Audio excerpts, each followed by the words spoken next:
Bhuj circuit house ખાતે કોંગ્રેસ દ્વારા પત્રકાર પરિષદ યોજાઈ, જેમાં એસઆઈઆર બાદ પ્રસિદ્ધ થતી યાદીમાં જે નામ કમી કરવામાં આવ્યા તે બાબતે ચર્ચા કરવામાં આવી હતી।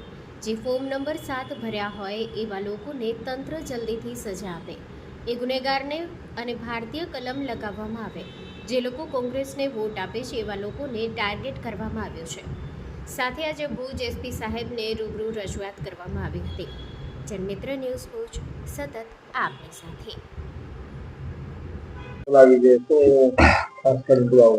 આપણા કચ્છ જિલ્લામાં એસઆઈઆરની કામગીરી એટલે કે મતદાર સુધારણા કામગીરી કરવામાં આવી, જેમાં પ્રથમ તબક્કામાં જે ડ્રાફ્ટ યાદી જાહેર કરવામાં આવી તેમાં બીએલઓએ ઘરો ઘર ફરી અને ડ્રાફ્ટ યાદીના મુસદ્દા અનુસાર 2,14,000 જેટલા નામો કમી થઈ ગયા હતા।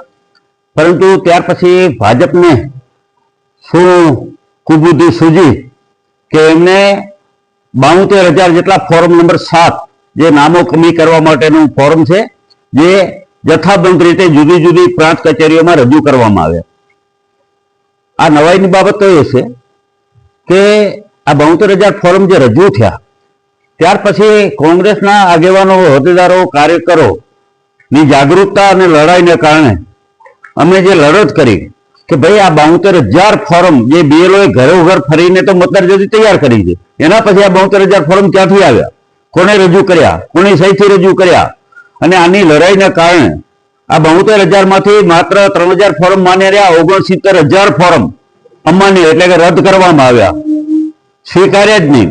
એનો મતલબ એ થયો કે ભાજપના નેતાઓના ઈશારે, ભાજપના આગેવાનોના ઈશારે આ ફોર્મ રજૂ કરવામાં આવ્યા હતા, જેમાં નામો ખોટા હતા, સહીઓ ખોટી હતી, મોબાઈલ નંબર ખોટા હતા, ચૂંટણી કાર્ડના નંબર ખોટા હતા। અને અમારી માંગણીને રજૂઆત એવી હતી કે આ ફોર્મ આવ્યા ક્યાંથી તમે મેળવ્યા એની તપાસ કરવામાં આવે અને જે પણ જવાબદાર હોય એની સામે ગુનો નોંધવામાં આવે। કારણ કે કાયદાની જોગવાઈ મુજબ કોઈ પણ મતદાર યાદી સાથે ચેડા કરે, ખોટી માહિતી આપે તો એમાં સજાની જોગવાઈ છે, અને આ સજાની જોગવાઈ મુજબ ગુનો નોંધાય એના માટે આજે અમે એસપી કચેરીને આવેદનપત્ર આપવાના છીએ। અને આ આવેદનપત્રમાં મુખ્ય મુદ્દો અમારો એવો છે કે આ જે ફોર્મ બધા રજૂ થયા એના ષડયંત્રમાં, જેને મદદગારી આપણે કહીએ તો મદદગારીમાં ગુજરાત પ્રદેશના પ્રમુખ ભાજપના જગદીશ વિશ્વકર્મા અને આપણા જિલ્લાના પ્રમુખ દેવજીભાઈ વર્ચન ભાજપના, જે બંને ષડયંત્ર કરી એક ષડયંત્રના ભાગરૂપે જીવતા માણસોના નામો કમી કરવાનું એક કાવતરું કર્યું। મિત્રો, નવાઈની બાબત તો એ છે કે 69,000 જેટલા ફોર્મ ખોટા રજૂ કર્યા એટલે ગંભીર બાબત કહેવાય, અને આજે આપણી ચૂંટણી પ્રક્રિયાને આખું વિખેર કરી નાખવાનું એક વ્યવસ્થિત કાવતરું હતું। ભયંકર આઝાદ ભારતના ઇતિહાસમાં કદાચ આવું ક્યારે કાવતરું નહીં થયું હોય। તમે હયાત માણસોના, જીવિત માણસોના, જે અહીંયા જ રહેતા હોય એવા મતદારોના નામો કેમ કમી કરાવી શકો? અને આ મુદ્દો ખૂબ ગંભીર હતો, એટલા માટે આજે અમે એસપી સાહેબ બંને પૂર્વ અને પશ્ચિમને ફરિયાદ આપવાના છે કે જે આ લોકોએ ફોર્મ રજૂ કર્યા એની તપાસ કરવામાં આવે, ક્યાંથી રજૂ નીકળ્યા છે, કયા સોફ્ટવેરમાંથી આ ફોર્મ ટાઈપ થયા છે, કોની સહી છે, કોના મોબાઈલ નંબર છે, કોના ચૂંટણી કાર્ડ છે, તમામ હકીકતો ખોટી સાબિત થઈ છે।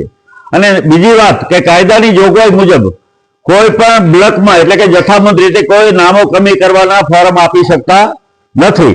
તેમ છતાં જથ્થાબંધ રીતે ફોર્મ દરેક પ્રાંત ઓફિસે આપવામાં આવ્યા તો એક તો સ્વીકારનારનો પણ ક્યાંક ને ક્યાંક દોષ ગણાય, ગુનો ગણાય કે એને આટલા જથ્થાબંધ ફોર્મ જે બીએલઓ પાસે સમક્ષ રજૂ કરવાના હતા એને બદલે પ્રાંત કચેરી કેમ રજૂ કર્યા અને સ્વીકાર્યા કોને, એની પર તપાસ ક્યાંક ને ક્યાંક થવી જોઈએ। આ અમારી રજૂઆત અને માંગણી છે।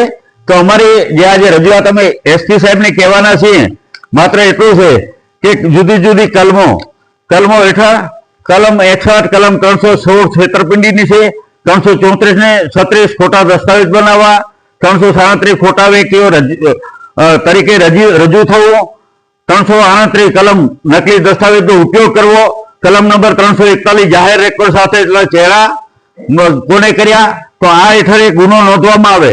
મતદાર યાદી અંગે ખોટું નિવેદન કરવું ભારતના સંવિધાનના આર્ટિકલ 14, 15, 19 એ અને 327 હેઠળના મૂળભૂત અધિકારોનો ક્યાંક ને ક્યાંક ભંગ થાય છે.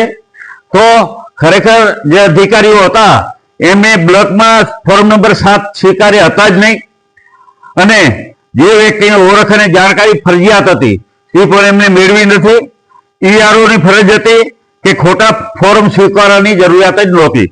તો અમે અત્યંત વિનમ્રતા સાથે નીચે મુજબની અમારી માંગ છે કે હેન્ડ રાઇટિંગ અને ફોરેન્સિક તપાસ કરવામાં આવે કે કોને ફોર્મ કોની સહીથી રજૂ કર્યા છે, ફોર્મ ક્યાં પ્રિન્ટિંગ થયા, તેમજ કયા સોફ્ટવેર થયા મારફતે આવ્યા, એના પર સોર્સની તપાસ થવી જોઈએ.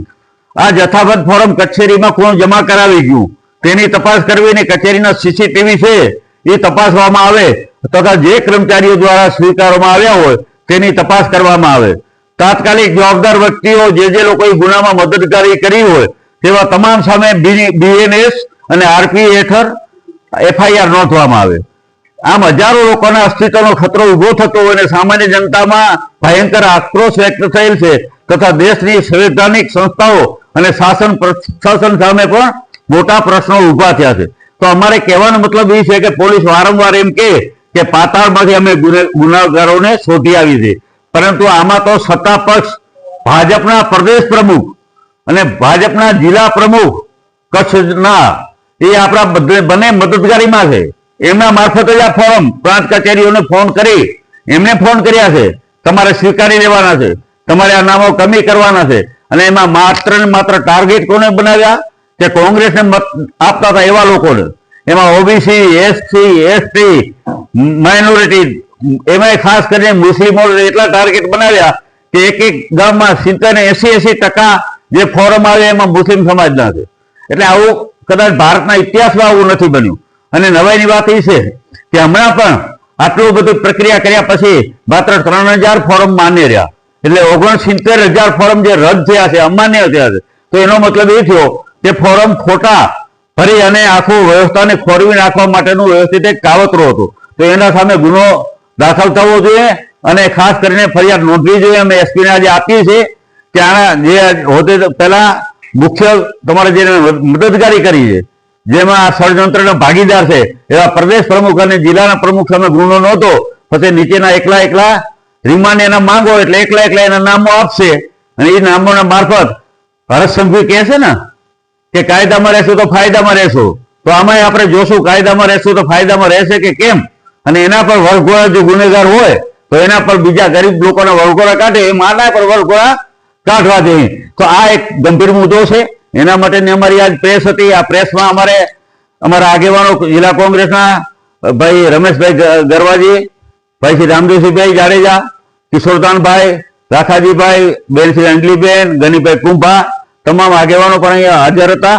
અને ખાસ કરીને જો આ એસપી આ મુદ્દાને ગંભીરતાથી નહીં લે તો એની સામે પણ અમે બધાને સાથે મળી અને કોર્ટમાં અમે દાવો કરીશું, એટલું આપણા માધ્યમથી અમે કહેવા માંગીએ છીએ. આજે અમે આવેદનપત્ર નહીં પણ એક ફરિયાદના રૂપમાં અમે ફરિયાદ પણ આપવા આજે એસપી કચેરીએ જઈ રહ્યા છીએ. આપનો